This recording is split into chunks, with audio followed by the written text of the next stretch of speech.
오세훈 시장은 현역이긴 합니다만 네.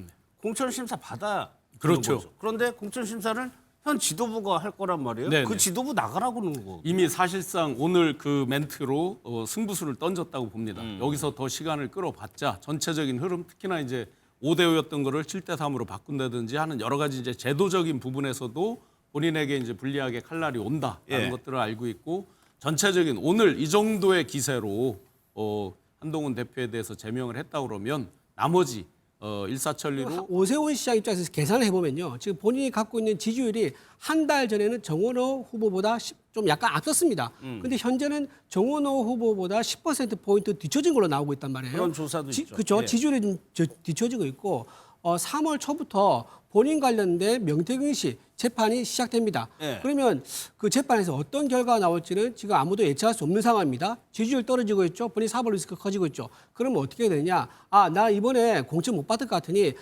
차라리 이번 지방선거에서 국민의힘이 패배하고 전당대회, 조기 전당대회가 열린다 그러면 예. 거기에 들어가든지 아니면 비대위가 열리면 내가 비대위원장을 차지하든지 예. 이런 계산을 자연스럽게 할 수밖에 없을 거예요. 당권으로 선회한 거죠. 그렇죠. 오세훈 서울시장이 장동혁 대표 물러나야 된다고 네네. 아주 강하게 얘기를 했거든요. 지금 서울은 하프앤하프 지역이 정말 많잖아요. 예. 선거를 해보면 개별 이제 구별로 구청장 등등의 선거를 이제 앞두고 있는 거잖아요. 시장 선거도 마찬가지고.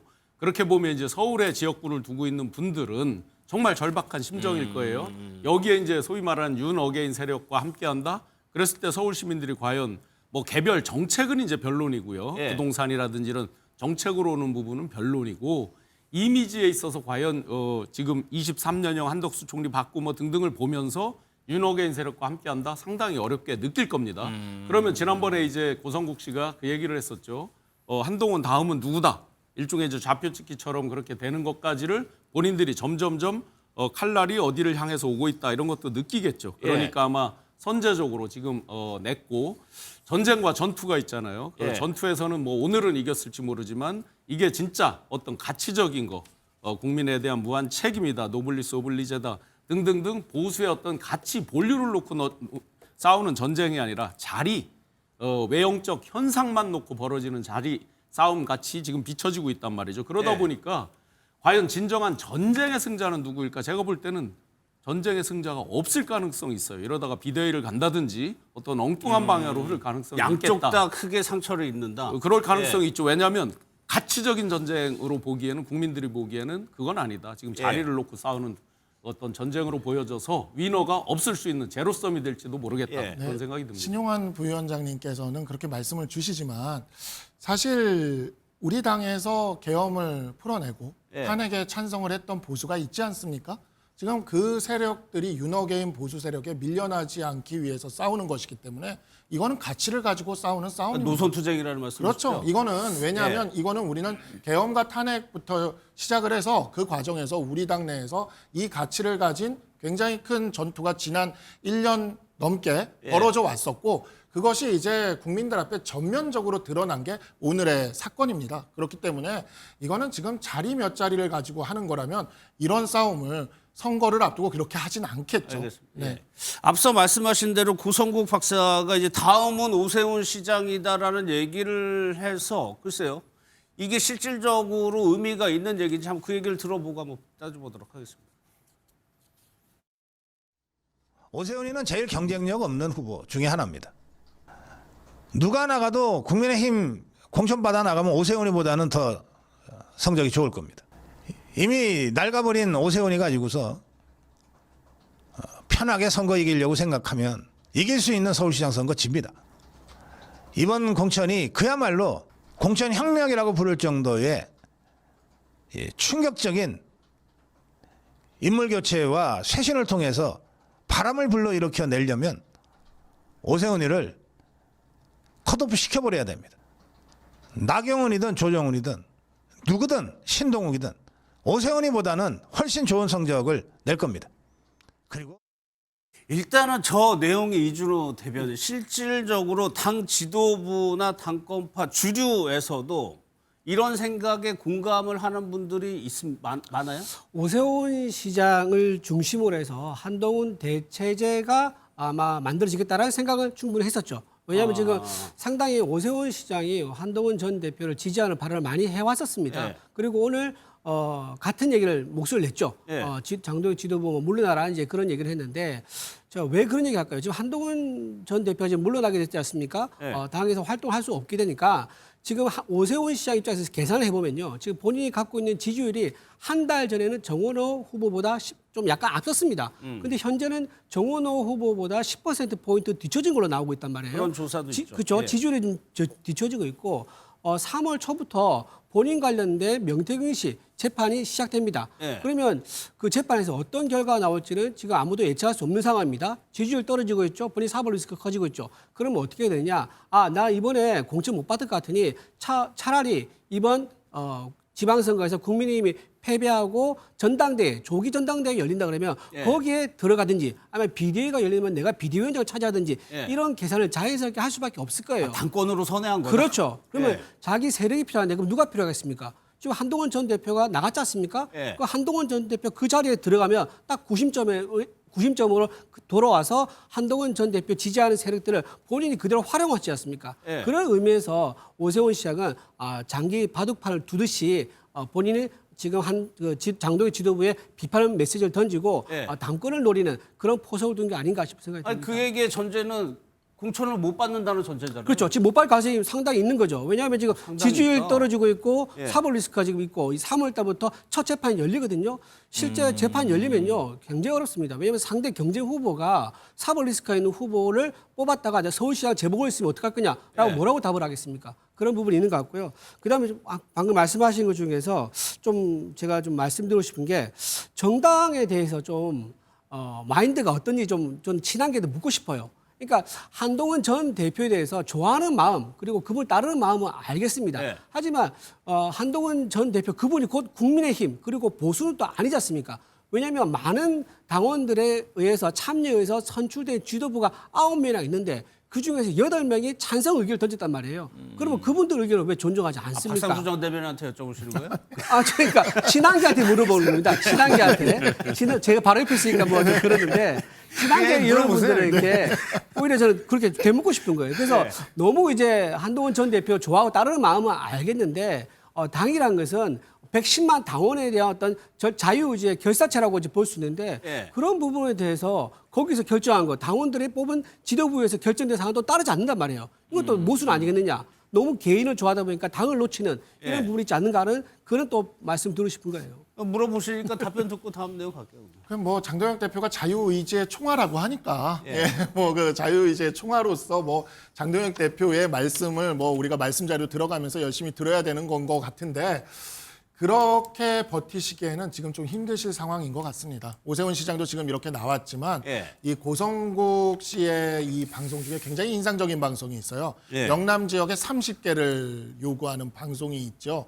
이 부분이야말로 아까 신용환 부위원장이 이야기했던 이 가치 오세훈 시장은 이 가치를 가지고 싸우시는 게 맞는데 가치가 아닌 본격적인 우리 당의 공천 국면이 들어가게 됐을 때 본격적인 갈등으로 이어질 수가 있습니다. 네. 근데 그 갈등이 바로 어디에 그 포커싱이 되는 거냐면 바로 우리 당의 의원들 중에 주류 의원인 그 친윤계 의원들이 있는 TK 영남 지역에 포커싱이 될 겁니다. 그래서 이러한 부분들이 과연 장동혁 대표 개별 세력은 사실 그렇게 강하지 않거든요. 예. 근데 그 세력만을 가지고 지금 사방을 다 적으로 돌리면서 이 정치를 이어가고 있는데 얼마나 버틸 수 있을지는 두고 볼 문제라고 생각을 합니다. 아니 저희가 이제 어제 국민의힘 현역 의원 단톡방에서 그냥 방금 말씀하신 그 여론조사 내용이 공유가 됐다는 거예요. 근데 거기에 현역 의원들의 반응을 보니까 굉장히 지도부를 성태화하는 내용들이 많았다는 거예요. 낭패라고 쓰는 현역 의원들도 있었고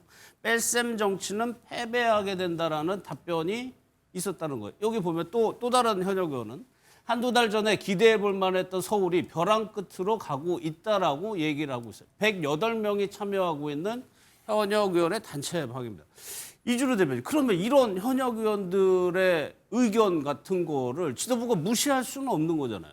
그렇죠. 그 의견을 무시할 수도 없고 그 의견을 다 경청하고 심사숙고해서 종합적으로 결정을 내리겠죠. 예. 근데 지금 저기서 올라오신 분들이 지금 밖에서 얘기하고 있는 장동혁 지도부의 결정에 대해서 반대 의견을 낸 사람과 저는 동일이라고 생각합니다. 그러니까 이른바 친한계 의원들. 그렇죠. 친한계 의원들의 저런 이제 의견을 올렸을 거고 저런 의견을 소수라 하더라도요. 예. 많이 올리고 자주 올리고 반복 올리면 그게 자주 노출되니까 그게 다수의 의견인 것처럼 보일 수는 있습니다. 그러니까 당원 게시판 여론조사 사건도 같은 내용이죠. 그러니까 사실은 IP가 5, 6개가 돌아가는데 그게 예. 똑같은 비슷한 내용으로 자주 올라오고 도배가 되니까 전체 의견인 것처럼 왜곡돼 가지고 언론에 보도가 되고 이렇지 않습니까? 그런 것처럼 저런 의견이 나타날 수 있는 건데 거기에 대해서는 우리 당에서는 공식적인 절차에 의해서 예. 당무감사위, 윤리위, 최고위 절차를 거쳤기 때문에 절차적 하자가 없는 거고요. 내용상에도 충분히 소명할 기회를 줬음에도 불구하고 한동훈 전 대표가 그걸 활용 안 했지 않습니까? 예. 스스로 포기를 한 거니까 거기에 대해서는 한동훈 전 대표가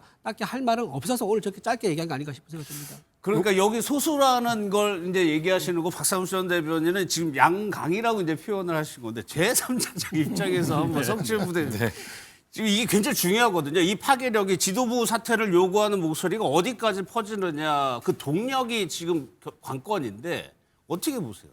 지금 그러니까 뭐 숫자 노름을 할 땐가 예. 지금 그러니까 지금 한동훈 전 대표를 지지하는 분들이 모였을 때 지금 당권파라고 하는 분들이 뭐 몇 명 모였다 요 얘기하더라고요.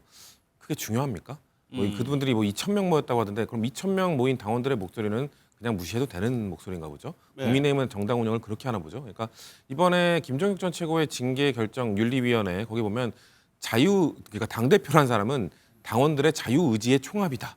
뭐 이런 표현을 썼더라고요. 네. 그러니까 쉽게 말하면 당원들이 뽑은 당 대표니까 당 대표에 대해서 비판하면 안 된다. 그러니까 그 당 대표에 대해 공격하는 사람들은 징계를 받아도 마땅하다 이런 논리거든요. 예. 자 그러면 이게 지금 뭐 몇 대 몇이냐 이건 별로 중요한 게 아닙니다. 왜냐하면 그렇게 치면은 앞으로 국민의힘 장동혁 대표는 이재명 대통령한테 비판할 수 없습니다. 국민들의 의지의 총합에 의해서 자유의지에서 선출된 대통령 아닙니까? 그럼 대통령 비판하는 장동혁 대표는 한국에서 쫓아내도 되는 겁니까? 그러니까 이런 논리가 맞지 않는 민주주의 국가에서 맞지 않는 거죠. 그러니까 네. 뭔가 지금 국민의힘이 그래서 한동훈 대표를 지지하는 사람이 그게 뭐 확대되고 있다, 뭐 과장되고 있다, 몇 프로다 이게 중요한가요? 그러니까 지금 겉보기에 뭐 이거 정확히 측정하기는 어렵습니다만 뭐 이게 6대 4가 됐든 7대 3이 됐든 뭐 당권파가 다수인 건 맞겠죠. 그렇다고 예. 해서 30% 40% 아니면 뭐 20% 정도로 작다고 치더라도 그 사람들의 목소리는 그냥 치부해버리고 그냥 쫓아내도 되는 건지 이거를 묻고 있는 것이거든요. 아까 말씀드린 것처럼 저희 당한테는 나쁠 게 없습니다만 정당의 운영이 예. 이렇게 민주적으로 운영되지 않는 거에 대해서는 당연히 저희는 민주주의 국가에 살고 있는 사람으로서 이건 비판을 할 수밖에 없다는 겁니다. 예. 그런데 저는 좀 의아했던 부분이 오세훈 시장이 오늘 장동혁 대표 물러나라는 부분에 대해서 오세훈 시장은 현역이긴 합니다만 네. 공천심사 받아야 그렇죠. 되는 거죠. 그런데 공천심사를 현 지도부가 할 거란 말이에요. 네, 그 네. 지도부 나가라고 하는 거. 이미 사실상 오늘 그 멘트로 승부수를 던졌다고 봅니다. 여기서 더 시간을 끌어봤자 전체적인 흐름 특히나 이제 5대 5였던 거를 7대 3으로 바꾼다든지 하는 여러 가지 이제 제도적인 부분에서도 본인에게 이제 불리하게 칼날이 온다라는 예. 것들을 알고 있고 전체적인 오늘 이 정도의 기세로 한동훈 대표에 대해서 제명을 했다 그러면 나머지 일사천리로 아마 그 기세에 대해서 분명히 봤을 겁니다.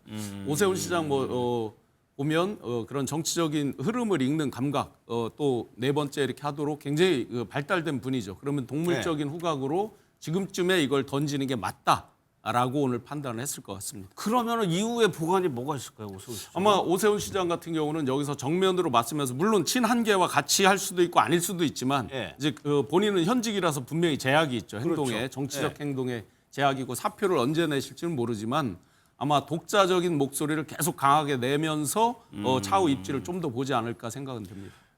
이 말씀은 좀 드리고 싶은 게 이게 따로 또 가치라고 보시면 되겠습니다. 이게 오세훈 시장하고 그러니까 친한계하고? 이 모든 그러니까 반장동혁의 어떤 큰 기운이 따로 또 같이 움직일 겁니다. 그러니까 크게 보면은 친한계가 있고요. 지금 저 단톡방에 그 이름이 가려져 있어서 이준우 대변인이 계속 호도를 하고 있지만 정말 깜짝 놀랄 이름들이 많습니다. 근데 왜 이 깜짝 놀랄 이름들? 예. 그러니까 윤어게인의 주력에 서 있었던 그 이름들이 왜 지금 장동혁 대표를 이렇게 나오는가를 이렇게 봐야 되는데 예. 제가 아까도 이야기를 했듯이 고성국 씨가 알짜 TK 자리에 30개를 달라는 요구를 대놓고 공개적으로 할 정도고 지금 오세훈 시장이 뭐라고 이야기를 합니까? 장동혁 대표와 주변 홍위병이라는 표현을 씁니다. 홍위병들에 위한 사당화를 이루고 있다라고 얘기를 합니다. 근데 예. 이 사당화가 지금도 보면 이준우 대변인이 당의 미디어 대변인인데 공개적으로 당의 가장 주력한 서울시장 후보에게 서울시장 후보로 안 될 수도 있다라는 이야기를 하고 그리고 당대표 자리를 노리는 게 아니냐라는 이야기를 공개적으로 하지 않습니까? 곧 경선이든 공천이든 이런 것들이 부딪힐 텐데 이런 상황에서 이 지도부는 우리는 최소한 외면적인 공정성도 지키지 않겠다는 걸 선언한 거예요. 예. 그러면 이 부분에 대해서 장동혁 대표가 얼마나 이것을 밀어붙일 만한 당내의 핵심적인 세력을 갖고 있느냐. 예. 장동혁 대표는 TK 출신도 아니에요. PK 출신도 아닙니다. 충청권 출신이고요. 장동혁 대표가 친한계 의원들이 16명이 나왔다고 조롱하기에는 친장이라는 의원들이 솔직히 5명을 꽂을 수 있는지도 모르겠습니다. 당대표도 그렇기 약하다. 때문에 지금 이 상황에서 따로 또 가치라는 형태로 오세훈 시장이 드디어 깃발을 올렸고 이 부분은 굉장히 강력하게 휘몰아칠 가능성이 높다라고 말씀드리겠습니다. 제가 좀 말씀을 좀 예. 드리겠는데 오세훈 시장이 먼저 얘기를 했죠. 본인이 장동혁 대표 물러나라고 했습니다. 근데 본인이 지금 희망하는 게 뭡니까? 한 번 더 공천을 받아가지고 5번째 서울시장을 하는 게 목표지 않습니까? 예. 그런데 본인이 공천받아야 될 그 당에 대한 당의 지도부에 대해서 물러나라고 하면 그게 어떤 의미가 있는 거죠? 예. 그러니까 본인 스스로가 나는 이 당에서 공천을 받지 않겠다. 나는 안 받아도 서운한 거 없어. 라는 그런 의미를 먼저 던진 거예요. 그렇기 때문에 제가 해석을 해드린 거라 말씀을 좀 드리고요. 예. 그리고 지금 뭐 친한계가 이제 큰 이제 기운이 있다 뭐 그렇게 얘기를 하시는데 여론조사 결과 보면요. 뭐 제가 수치는 얘기하지 않겠습니다. 여론조사 보면 일반 시민 여론조사든 우리 당내 여론조사든 간에 한동훈 전 대표에 대한 재미에서 어떻게 생각하느냐 둘 다 압도적으로 높습니다. 높구나. 한쪽이 훨씬 높습니다. 그 국민의힘 쪽에서 우파에서 조사하면 훨씬 더 높게 나오고요. 또 현재 당원들이 늘어난 수를 보면요. 최초로 장동혁 지도부가 출범하고 나서 100만이 넘었습니다. 네. 100만 넘은 지 한 번도 없었습니다. 그리고 지금 현재 110만이 넘는 상황입니다. 이렇게 장동혁 지도부가 당원들에게 지지를 받고 신뢰를 받고 있는 이 상황에 대해서 애써 외면하면서 계속 한동훈 지도부가 거센 바람이 일으키고 있다라고 얘기한 것은 제가 보기엔 찻잔석에 태풍에 불과할 것이다 이런 말씀드립니다. 알겠습니다.